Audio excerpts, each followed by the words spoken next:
Happy birthday தல MS Dhoni. இது பார்த்தீங்கன்னா தல MS Dhoni birthday special video. இந்த video real MSDN and MSDN ஃபேன்ஸாக தான் இந்த வீடியோ ரிலேட் பண்ணி ஃபுல்லாக பார்க்க முடியும். இந்த வீடியோவில் நம்ம தல எம்எஸ் தோனியோட top 3 international favourite knocks and top 3 IPL favourite நாக்ஸை பார்க்க போகிறோம். அண்ட் கைஸ், இன்னைக்கு ஒரு ஷாக்கிங்கான திங்கை நம்ம எதிர்பார்க்கலாமா? தட்ஸ் நன் அதர் தேன் தல எம்எஸ் தோனியோட ரிட்டையர்மெண்ட். ஸோ இன்னைக்கு ரிட்டையர்மெண்ட் கொடுக்க போறாரு அப்படின்னு சொல்லிக்கிறாங்க. அதை நம்ம எதிர்பார்க்கலாமா? தோனி ரிட்டையர்மெண்ட் எடுத்துக்க போறாரா? இந்த ஸ்பெகுலேஷன்ஸ் எல்லாம் ரியலா? அதை பற்றியுமே இந்த வீடியோவில் ஃபுல் டீட்டெயிலாக பார்க்கலாம். வாங்க கைஸ், வீடியோக்குள்ளே போகலாம்.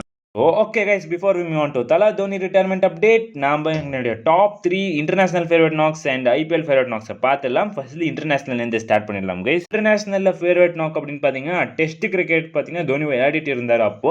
ஸோ 2015 ரிட்டையர்மெண்ட் கொடுத்தாரு. ஸோ அப்போ பார்த்தீங்கன்னா டெஸ்ட் கிரிக்கெட் விளையாடிட்டு இருந்தார் அதுக்கு முன்னாடி. ஸோ அதில் ஒரு ஃபேவரட் நாக் பார்த்தீங்கன்னா தல தோனியோட டபுள் செஞ்சுரி செப்பாக்கில் அடிச்சாருல, அது பார்த்தீங்கன்னா என்னோட டாப் 3rd ஃபேவரட் நாக். அப்போல்லாம் நான் டெஸ்ட் கிரிக்கெட் ரொம்ப பார்க்கறதே கிடையாது. ஐ மீன் டெஸ்ட் கிரிக்கெட் எனக்கு தெரியாது. ஸோ நான் என்ன நினைச்சிட்டு இருந்தேன் அப்படின்னு பார்த்தீங்கன்னா டெஸ்ட் கிரிக்கெட் ஐபிஎல் மாதிரி டீம்ஸ் பண்ணியிருப்பாங்க. அதை 2 டீமுமே சேம் ஜெர்சிஸை போட்டு விளையாடுவாங்க, நிறைய ஸ்லோ டாட் பால்ஸ் பண்ணி விளையாடுவாங்க அப்படின்னு நினச்சிட்டு இருந்தேன் கைஸ். எனக்கு ஜஸ்ட் ரெய்னா அண்ட் தோனியோட பேட்டிங் தெரியும். ஸோ அவங்க விளையாடுறது பார்ப்பேன் அண்ட் அவங்களோட ஸ்கோரை பார்ப்பேன், அவ்வளோதான் கைஸ். அப்போ ஸோ இதை பார்க்கும்போது, இந்த டெஸ்ட் கிரிக்கெட்டெல்லாம் பார்க்கும்போது நான் நிறைய சின்னவனாக இருந்தேன். அதனால எனக்கு இந்த டெஸ்ட் கிரிக்கெட் போட தெரிஞ்சது கிடையாது. பட் தல தோனி அந்த மேட்ச்சில் நிறைய சென்சிபிளாகவும் ப்ளே பண்ணார் அண்ட் அக்ரெசிவாகவும் ப்ளே பண்ணார்.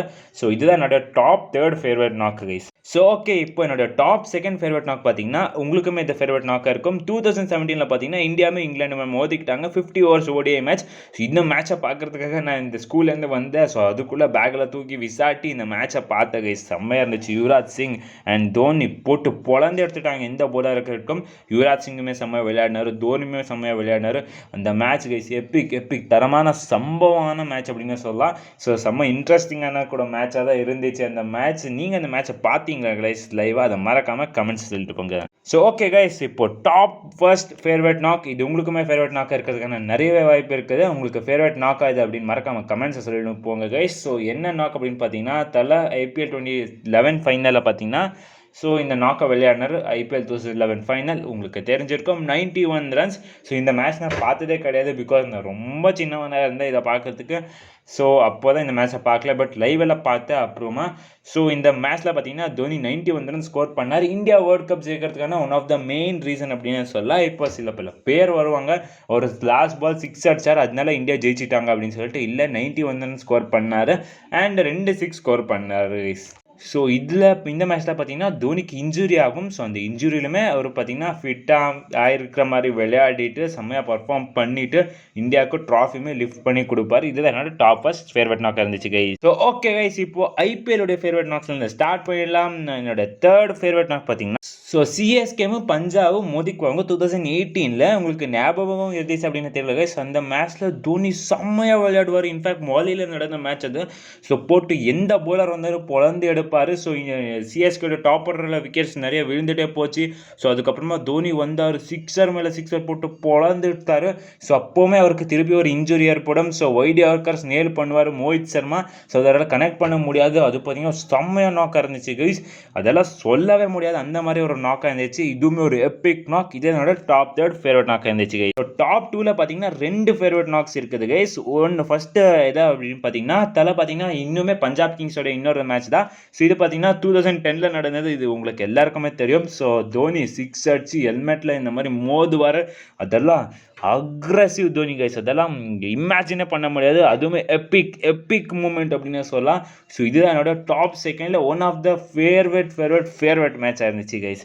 ஸோ இன்னொரு ஃபேவரட் மேட்ச் அப்படின்னு பார்த்தீங்கன்னா 2021 செமிஃபைனலில். ஸோ இப்போ பார்த்தீங்கன்னா தோனி சுத்தமாக ஃபார்மில் இருந்தது கிடையாது. அப்போ எனக்கு தோணுச்சு, ஒய் நாட் ஜடேஜாவே சிஎஸ்கே அனுப்பியிருக்கலாம், ஜடேஜா அனுப்பியிருந்தா ஜெயிச்சுட்டு இருக்கா அப்படின்னு தோணுச்சு. பட் கைஸ், தோனி எனக்கு ஒரு நீ தப்புடா அப்படின்னு ப்ரூவ் பண்ணி அந்த மேட்ச் அசால்ட்டாக அடிச்சு கொடுத்து கூலாக இன்னுமே கேப்டன் கூல் இருக்கிற அப்படின்னு சொல்லிட்டு போயிட்டே இருந்தார் கைஸ். அது பார்த்தீங்கன்னா என்னோட டாப் 2nd இன்னொரு ஃபேவரட் நாக்காக இருந்துச்சு கைஸ். ஸோ என்னோட டாப் ஃபர்ஸ்ட் ஃபேவரட் நாக் அப்படின்னு பார்த்தீங்கன்னா 2018 பார்த்தீங்கன்னா ஆர்சிபி கூட விளையாடினாங்க கைஸ். சிஎஸ்கே என்னம்மா விளையாடினாங்க. எங்களோட சிஎஸ்கே இதில் டாப் ஆர்டர் பார்த்தீங்கன்னா ஃபுல் கொலாப்ஸ் ஆயிடுச்சு. அண்ட் தோனி அண்ட் ராய்டு போட்டு பொழந்து எடுத்துட்டாங்க. இன்ஃபேக்ட் சிஎஸ்கே இந்த மேட்சை தோக்குற மேட்ச் எங்கேருந்து சிஎஸ்கே ஜெயிச்சாங்க அப்படின்னு க்ளூவே கிடையாது கைஸ். அந்த மாதிரி ஒரு சம்பவம் அப்படின்னு சொல்லலாம். இதெல்லாம் சில பல பேருக்கு ஞாபகம் இருக்காது, ஐ மீன் அந்த ஆப்போனன்ட் டீமுக்கு, பிகாஸ் அந்த மேட்ச் அது 2018 கைஸ், 2023 அண்ட் 22, 21 கிடையாது. ஸோ இந்த எபிக் மேட்சை நீங்கள் லைவாக பார்த்துருந்தீங்களா? அதை மறக்காமல் கமெண்ட்ஸை சொல்லிட்டு போங்க கைஸ். ஸோ இதுதான் என்னுடைய டாப் ஃபேவரட் நாக்ஸ் ஆஃப் தல தோனின் ஐபிஎல்லாக இருக்கட்டும், இன்டர்நேஷ்னலாக இருக்கட்டும், இதுதான் இருந்துச்சு. உங்களுக்கு என்னென்ன ஃபேவரட் நாக்காக இருக்கும் இன்டர்நேஷ்னலில் டாப் 3 அதை சொல்லுங்கள். அண்ட் ஐபிஎல்ல என்ன டாப் 3 ஃபேவரட் நாக் உங்களுக்கு இருந்துச்சு அதை மறக்காமல் கமெண்ட்ஸை சொல்லிட்டு போங்க கைஸ். ஸோ ஓகே கைஸ், நம்ம இப்போ தலை தோனி ரிட்டையர்மெண்ட் கிட்ட போயிடலாம். ஸோ தலை பார்த்தீங்கன்னா ரிட்டையர்மெண்ட் எடுத்துக்க போகிறாரு அப்படின்னு எல்லாருமே சொல்லிக்கிறாங்க. பிகாஸ் அவர் பார்த்தீங்கன்னா இப்போது கிட்டத்தட்ட 44க்கு வந்துட்டார். ஸோ அவர் கண்டிப்பாக ரிட்டையர்மெண்ட் எடுத்துக்க போகிறாரு இந்த பர்த்டேக்கு அப்படின்னு சொல்லிக்கிறாங்க. எஸ், இன்டர்நேஷ்னலில் August 15க்கு ரிட்டையர்மெண்ட் எடுத்துக்கினாரு, இண்டிபெண்டன்ஸ் டே அன்னைக்கு. ஸோ இப்போ பார்த்தீங்கன்னா அவரோட பர்த்டே 7 PM ரிட்டையர்மெண்ட் எடுத்துக்க போகிறார் அப்படின்னு சொல்லிக்கிறாங்க. இந்த ஸ்பெகுலேஷன் எல்லாம் உண்மையா அப்படின்னு பார்த்தீங்கன்னா இந்த சஞ்சு சாம்சன் வராங்க அப்படின்னு சொல்லிக்கிறாங்களா. சஞ்சு சாம்சன் சிஎஸ்கேக்கு ட்ரேட் ஆனால் கண்டிப்பாக தோனி வரது டவுட்ஃபுல்லாக தான் இருக்கும். பட் அவர் வரல அப்படின்னு பார்த்தீங்கன்னா கண்டிப்பாக தோனியுமே ரிட்டையர்மெண்ட் எடுத்துக்க மாட்டார். அவருமே புஷ் பண்ணி இன்னொரு வருஷம் இல்லை 2 வருஷம் ப்ளே பண்ண பார்க்குவார்.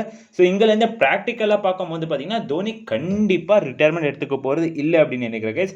பட் ப்ராக்டிக்கலாக விட்டுட்டு நம்மளோட தோனி ரிட்டையர்மெண்ட் எடுத்துக்கிற வாய்ப்பு இருக்குது அப்படின்னு பார்த்தீங்கன்னா கண்டிப்பாக சிஎஸ்கேவோட இருக்கிற நிலைமையில தோனி கண்டிப்பாக ரிட்டையர்மெண்ட் எடுத்துக்க போகிறது கிடையாது. பிகாஸ் மிடில் ஆர்டர் ஃப்ளாப் ஆகிறதுக்கான வாய்ப்பு இருக்குது, லோவர் ஆர்டர் அவ்வளோ ஸ்ட்ராங் இல்லை, போலிங் யூனிட் அவ்வளோ ரொட்டேஷன் கரெக்டாக பண்ணுறது இல்லை, ருத்துராஜ் கெய்க்வாட் இந்த மாதிரி எல்லாம் ப்ராப்ளம்ஸ் இருக்கும்போது தோனியுமே விட்டு போக மாட்டாருக்கு. ஸோ இதுதான் தோனி ரிட்டையர்மெண்ட் பற்றி இருக்க அப்டேட். நிறைய பேர் சொல்லிக்கிறாங்க ஜஸ்ட் ஃபார் வியூஸ். ஸோ அதெல்லாம் கண்டிப்பாக கிடையாது. தோனி இவ்வளோ சீக்கிரமாக ரிட்டையர்மெண்ட் எடுத்துன்னு போக மாட்டார். மேபி இன்னொரு 2 இயர்ஸ் நம்ம கோ ஆப்ஷன் சைக்கிள் வரது மட்டும் அவர் விளையாட பார்க்க தான் போறாரு கைஸ். ஸோ அது பார்த்தீங்கன்னா கண்டிப்பாக உறுதியாக சொல்லலாம் இங்கிலேருந்து நம்ம. ஸோ ஓகே கைஸ், இந்த வீடியோ எண்ட் பண்ணுறதுக்கு முன்னாடி ஹாப்பி பர்த்டே தல MS தோனி. உங்களுடைய விசேஷமே மறக்காம கமெண்ட்ஸை சொல்லிட்டு போங்க கைஸ். இவ்வளோ கைஸ் இந்த வீடியோ அடுத்த வீடியோ சந்திக்கலாம். Bye guys.